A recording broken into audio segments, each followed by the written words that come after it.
Thank you and welcome to everyone joining us here this morning. I'm Mike Farnworth, BC's Minister of Transportation and Transit, and I'd like to start by acknowledging with respect that we are gathered on the traditional territory of the Coast Salish peoples. Before we get to our speakers, I'd like to welcome the representatives from the City of Surrey, Langley City and the Langley Township. I want to thank them for coming here today to join us to mark this milestone for your communities. I also want to welcome the many representatives from TransLink and numerous organizations who've worked with us since this project was just an idea. And I want to thank everyone involved with the project for helping to deliver this amazing piece of infrastructure that's going to benefit the region. I live across the river in Port Coquitlam, but I also know just how important the south of the Fraser is. I've grown up in this area, and I know the importance of what's happening here today. This project is going to transform how people get around south of the Fraser and create much smoother connections across the Lower Mainland.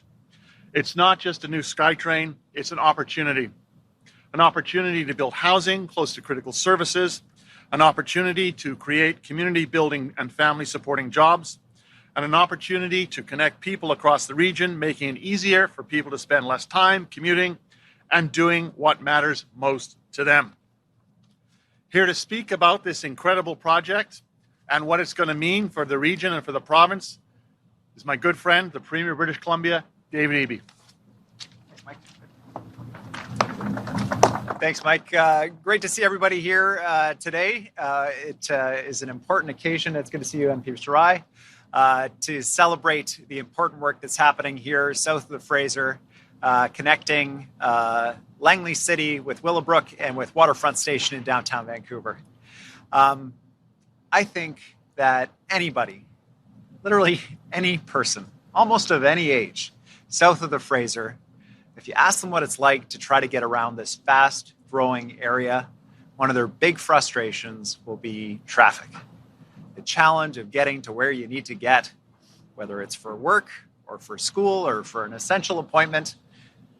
When we've seen the kind of growth that we have south of the Fraser, growth that was predicted, growth that we knew was coming, growth that needs to be supported, one of the impacts of that growth, which has been incredibly positive for this prosperous region, has been traffic and challenging commutes.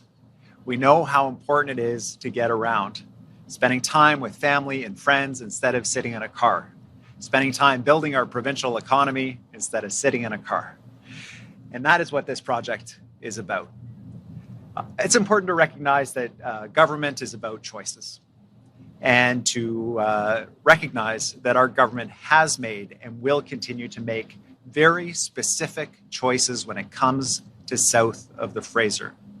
And they are different choices than are being advocated for by the Conservative Party. I will be blunt. When we talk about the fact that we are proud that our province has led Canada in GDP growth since we formed government, that last year we were one of just two provinces that showed year-over-year growth in GDP, that we were the second fastest growing major province in Canada ahead of Ontario and Quebec for GDP growth, that we are creating jobs and opportunity here in the province. The Conservatives stood up and said, yes, but what about debt? Well, when you build a house, when you borrow that money from the bank to buy the house, your debt increases dramatically. But you know, for your family, for the future of your family, for what's important for you, that is an investment in your future that you will pay off over a lifetime.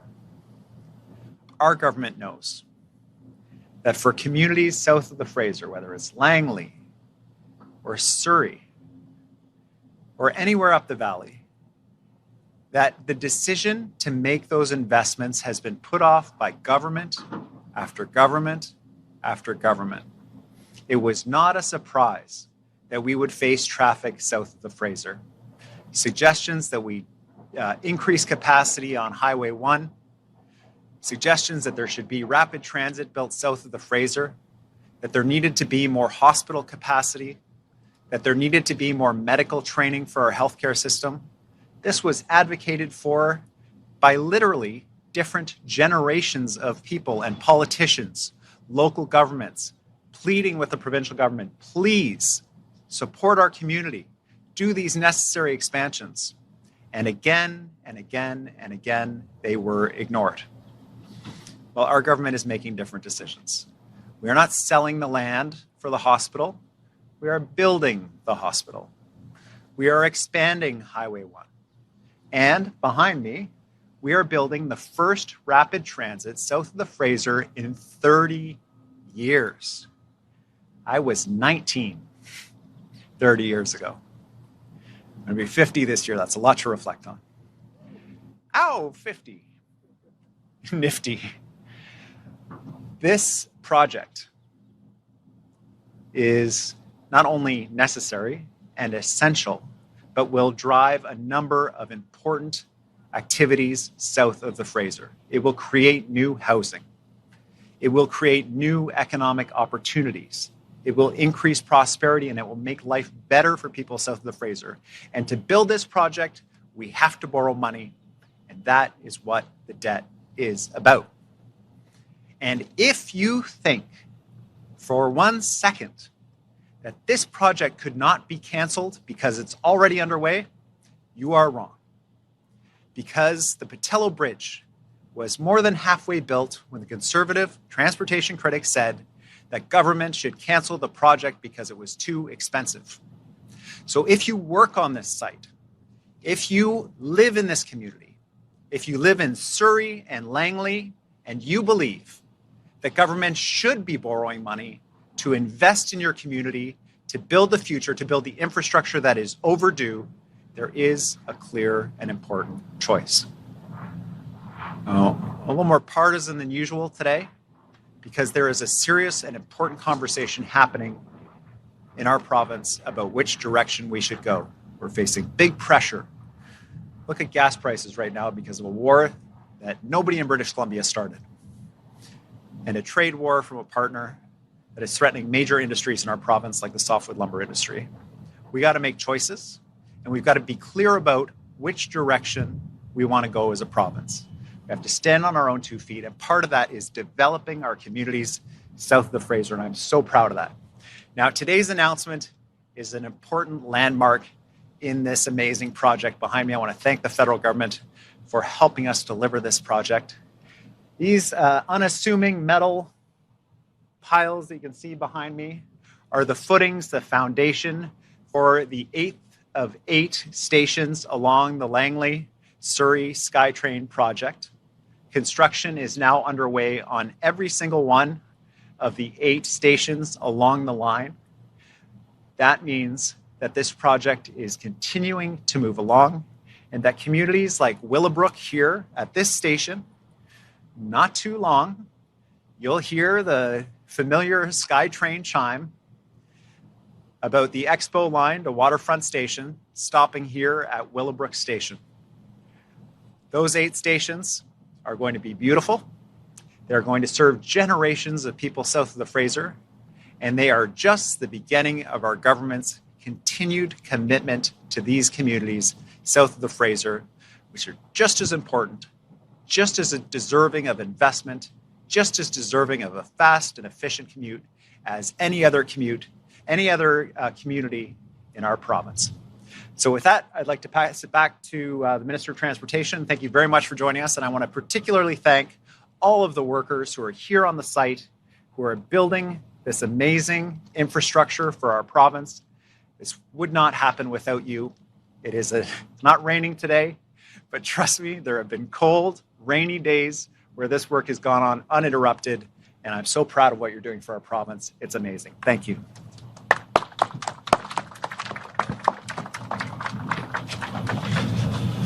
Thank you, Premier. And it really is going to be an absolutely incredible project when it's completed, part of the SkyTrain system, which is world famous.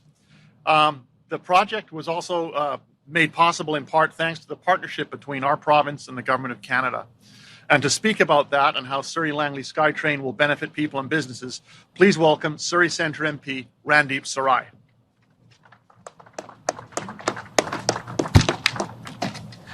Well, good morning, everyone, and thank you for the kind introduction, Minister Farnworth.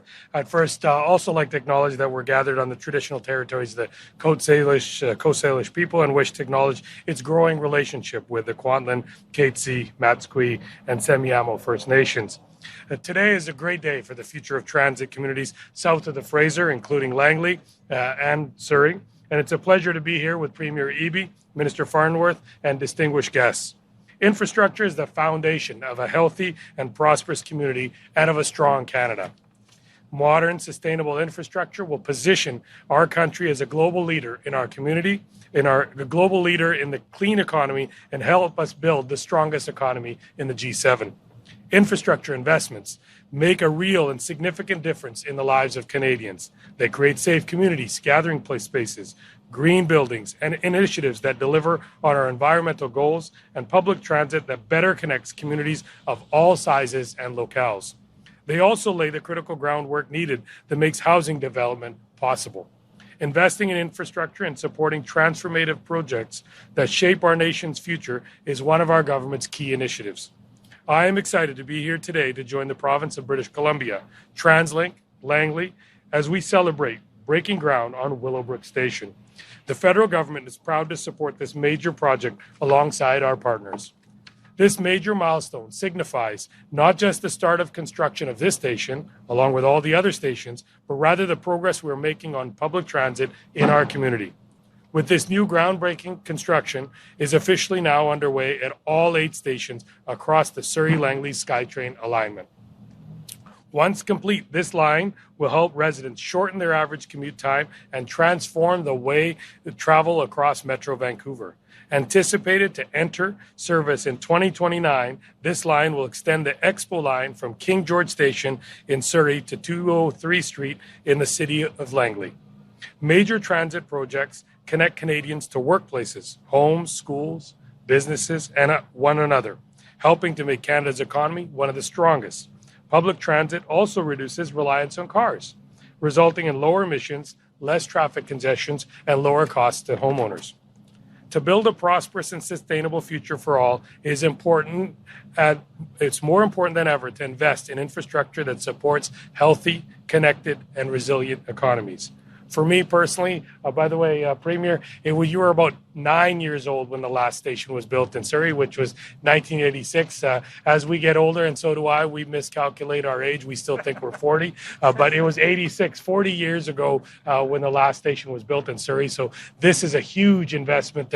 It shows the collaboration and investment and cooperation between 2 and 3 levels of government. When they work together, a lot can be accomplished. And this is actually getting south of the Fraser its fair share that was much deserved a long time ago, but with the cooperation of our 2 governments, we're able to make it happen and see the people of Langley and Surrey connect with the rest of Metro Vancouver, and the growth is going to be amazing. For me, I'm going to be living close to the Fleetwood. I live close to the Fleetwood station, so when I forget to get a Mother's Day present, it's a hop, skip, and jump that I can come down to Willowbrook and buy her a present and go back to work at Surrey Centre. So this is how it connects people to places, to workforces, to your doctor's appointment. It is going to be an amazing asset, amazing investment. And as the Premier said, investing in people is not debt. When we invest in our infrastructure, and our federal government has actually separated our 2 budgets accordingly so that Canadians know when we're investing in them and when we're spending on operational costs. And this is an investment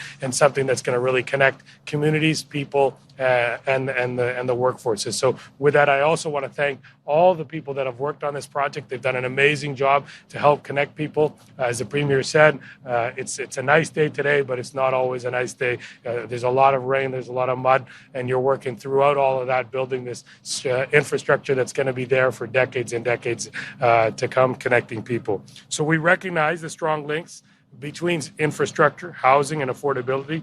Building necessary infrastructure not only supports our existing housing supply, but facilitates the construction of more affordable housing. When we invest in housing and community infrastructure, we create stronger communities, and we work toward ensuring all Canadians have access to affordable and a safe place to call home. And working with our partners, we can build the kinds of places where people can live and grow. We can build a strong economy and communities that work for everyone. Thank you. Merci.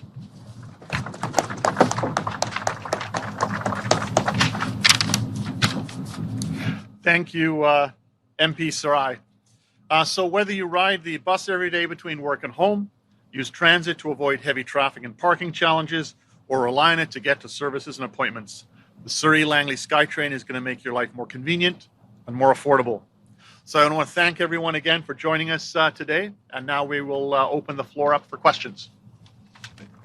Thank you, Minister. Thank you, everyone, for joining us here today in Willowbrook. We're going to take questions from the media now. All members of media will have one question and one follow-up. We're going to start with Ben Nesbitt from CTV. Thank you. Question for the Premier. Yeah, just the nurses are scheduled to vote today on a potential strike. Just wondering your thoughts on that, and if you have any idea where negotiations are at. Thanks. I don't think there's a British Columbian who hasn't had a positive experience with a nurse at some point in their life. Such a foundational group of people that keep our healthcare system running and have been under incredible stress and strain as a result of the challenge of recruiting those healthcare workers that our growing population needs. Incredibly grateful for the work of nurses. We are at the table with the nurses. We will come to an agreement with the nurses. I'm pleased to note that we have recently reached an agreement with the doctors of British Columbia, and I am sure that we will be able to reach agreement with the nurses on crucial issues that they are bringing to the table, including conditions of work and compensation, appropriate benefits, and so on. We'll be able to reach those agreements, I'm sure of it. And just your thoughts on the Prime Minister and Danielle Smith meeting again once to this morning to discuss the pipeline. Well, I really want to underline how remarkable it is what we're seeing in British Columbia over the next 12 months. Unique in our province's history, we have $88 billion in major capital private sector investment projects that are reaching final investment decision over the next 12 months in British Columbia. What that means for British Columbians is literally thousands of jobs. It means billions of dollars for our provincial revenues to pay for vital public services. We are unique in Canada in the opportunity that's in front of us. Among these opportunities includes LNG Canada Phase 2, which, if it reaches final investment decision, will be the largest private sector investment in Canadian history, creating jobs and billions of dollars in provincial and federal revenue. These are real projects with real proponents that have plans, that have approvals, that are reaching final investment decision. And we need a strong federal partner that is prioritizing these projects with us. Now, I understand that the pipeline project is of critical importance to Premier Smith, but there is still no route, there is still no proponent, there is no progress on this from when it was first announced about 2 years ago. And here in British Columbia, it is a very different situation. So I've been reaching out to the Prime Minister. We've been engaging to have conversations about how Canada and British Columbia can work together on projects that are important, not just to British Columbians, but will actually raise the national GDP, increase the value of the Canadian dollar for things that Canadians have to buy internationally, and will have a material impact on Canadians from coast to coast who come and work on these projects in British Columbia.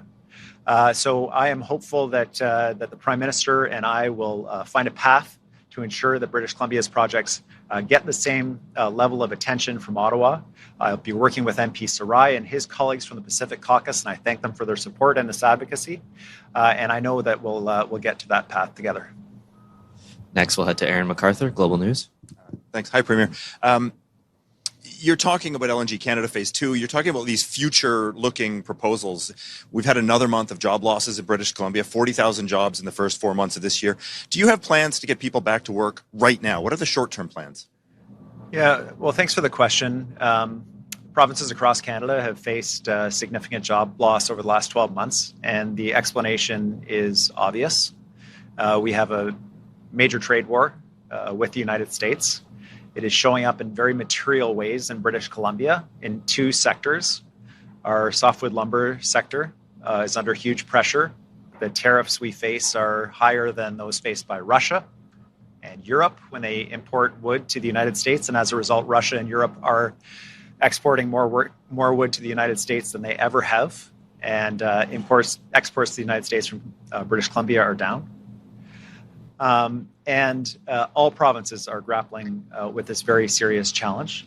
For our part in British Columbia, to respond to this threat, as well as the current threat of incredibly high gas prices that also cause families to have to choose between filling up the car and going out for dinner or spending on another something else, another choice for their family that helps drive our economy here instead of just putting the money into gas. To support British Columbians, we do need a plan that includes both the short term and the long term. For the long term, we have $250 million in training money in the budget, which now will be matched by federal dollars around apprenticeship support for people who choose to go into skilled trades, to work on an historic level of private capital investment in our project. That's for the long term. Giving people an opportunity to train, to take good, high-paying jobs to build a life for themselves and their families. In the short to medium term, we have really important stimulus pieces that are happening here in the province. And one of them is coming up in just a few weeks, which is the FIFA World Cup that will take place here in Metro Vancouver. This will be a massive economic support for our province. Literally thousands of people in the hospitality and tourism sector will be supported directly by tourists coming from around the world, from as far away as Qatar, to visit British Columbia. In addition, when people visit, when they watch the games of their favorite teams here in British Columbia, we will show them, again, the beauty and the amazing opportunities here in British Columbia from an economic perspective, because we'll be hosting CEOs of major companies here, but also from a tourism perspective. So we're doing that work for British Columbians in the short and medium term, and also for the long term of this province. It's important to note, though, these major projects, when they reach final investment decision and have approval, they do start hiring right away. With Highland Valley Copper, for example, we reached approval and Teck reached final investment decision almost immediately. They've already hired more than 800 people on their site to expand that mine. And so look forward to working with these project proponents to get them up and running as quickly as possible. Secondly, you've spoken a lot recently about the cost of public sector projects, the hospitals and long-term care. Last time we spoke, the Stella Wasson Bridge was over budget, behind schedule. Is anyone taking bets on when this is going to open? Just throwing that one out there. Yeah. Is there thought to removing some of the community benefit agreements to move these projects ahead more quickly, more cheaply? Yeah. This is an important conversation that's happening in our province, I think. When the Canada Line was built by the previous government, they made the decision to not ensure that the labor that was used on the site was union labor. And when they made that decision, I think they thought, okay, well, we're supporting British Columbians by keeping costs low. But what that meant was that a whole generation of workers did not get apprenticeship opportunities on the site. Now we have a shortage of skilled trades workers to build projects in our province. What that meant was that temporary foreign workers were brought in to work side by side with other workers doing the exact same work at less than half of the wages. Those temporary foreign workers sued the provincial government for discrimination and won. And the government had to pay millions of dollars because of the mistreatment of workers on the site. When a site is not unionized, there is less opportunity for workers to raise concerns about safety issues. We have seen horrific safety issues in our province associated with major public projects, including the death of a worker on the Sea to Sky expansion.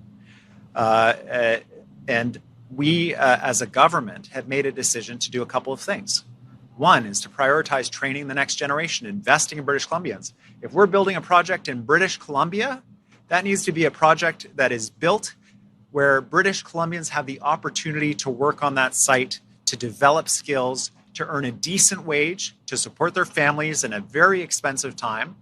And we will not shortchange British Columbians by suggesting that they come and work at poverty level wages without benefits, or that we would bring in workers from other places, pay them even less than a British Columbian would accept, exploit them illegally in order to deliver public projects. We will not do that. And that is a choice that the BC Liberals made, and that is a choice that our government makes. We believe in decent wages for people. We believe in paying the proper costs to build things properly so that workers are safe, so they can afford to support their families, and so that British Columbians have a chance to build skills. It is crucially important. In addition, the idea that projects can be built faster or cheaper, or that we benefit in the long term by shortchanging these crucial aspects for British Columbians, I think is simply not correct. And then finally, yes, the cost of delivering projects has gone up. Any person who has gone to Home Depot to buy some supplies to do a little project around their place has seen the dramatic inflation in construction supply costs. And that too leads to choices. Do we stop projects? Do we cancel projects and say, not right now? We are not making that decision. There are projects we have had to put them on pause, regroup, refine costs, to control costs for the public. We will do that work, but we will not refuse to build for the province of British Columbia. Next question, we'll head to Jared Yeager with Sitka Media. Hi, a question for Minister Farnworth. So this is great, but if you look on a map, we're about halfway between Vancouver and the edge of the Fraser Valley. And you know that region is, the population is growing rapidly. And so are there any plans to extend the SkyTrain all the way through to Chilliwack, or potentially even bring the West Coast Express further east? No, thank you, and it's a great question. I mean, in terms of the growth that's taking place, absolutely you're correct. It's one of the reasons why you're seeing the significant investment in terms of Highway 1 going out in 4 phases. 4 phases in a way that British Columbia companies are able to take advantage of. At the same time, we have been looking at in terms of how we could take commuter rail, West Coast Express, from where it does in Mission across the river. There are some issues around that. One, you have to deal with CP Rail. We have done work within my ministry in terms of looking at the additional rail corridors that we do have out to Chilliwack. So there is work underway. But right now the focus is on Highway 1, which is, a $5 billion investment in improving transportation that will move people faster, have dedicated lanes for buses and rapid transit, or an alternative transit. This project here, which is going to significantly improve commuting time, you're going to be able to go from Langley City to Surrey Centre in 22 minutes. You'll be downtown Vancouver in an hour. There's 1,500 workers working on this site. 95% of them are British Columbian. It is the same thing on the Highway 1 expansion. So there's a lot of work underway, and there's more to do. And on the issue of trains, so there's growing demand, I've seen on Vancouver Island and in this part of the Lower Mainland as well, for more passenger rail service. So is that something that your government is looking at, and could that potentially involve bringing back BC Rail? Address the completion date too. Yeah. So there is a lot of interest in rail right now. Right now on southern Vancouver Island, for example, CRD and the Island Corridor Rail Foundation are both undertaking work in terms of looking at what are the opportunities in terms of rail on South Island. At the same time, we're looking at the issue of the discontinuation of the line from Squamish up to 100 Mile that CN has indicated they wanted to do. There's work underway in my ministry in terms of what options does the government have. We own that rail bed, but that's a federally regulated process which starts in July. So the work is underway in my ministry in terms of looking at what the options are we can do with that. As I said, we're also looking at how we deal with rail transport in the future further up the valley. This project is going to be completed towards the end of 2029. That is going to have a significant improvement in terms of people's ability to get around. But rail is very much part of the work that takes place within my ministry. Okay, next we're going to head to Martin with CBC. Question from Amelia Joan. Can anyone confirm latest budget and opening timeline, please? The opening timeline is fall of 2029, and the budget is $5.996 billion. Okay, thank you very much, everyone. That concludes today's event. We're going to take some pictures now.